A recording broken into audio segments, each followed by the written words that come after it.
میں عالم عرب کے بارے میں تو یقین سے کہہ رہا ہوں، احادیث نبویہ سے صاف ظاہر ہے، ویل للعرب من شر قد اقترب، عربوں کے لیے ہلاکت ہے۔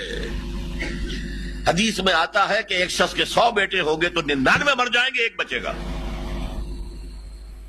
سب سے بڑے مجرم وہ ہے، ان کی مادری زبان میں اللہ کا کلام، اور انہوں نے اللہ کے کلام کے پیچھے اپنے آپ کو نہیں لگایا، اسے اپنا امام نہیں بنایا۔ کہتے ہیں وَاجْعَلْهُ لَنَا إِمَامًا وَنُورًا وَهُدًى، اسے ہمارا امام بنا دے۔ تم بناؤ گے تو بنے گا نا امام،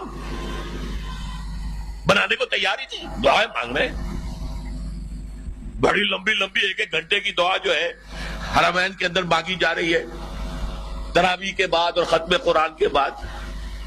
یہ دعائیں تمہارے منہ پر دے ماری جاتی، ہو کون تم؟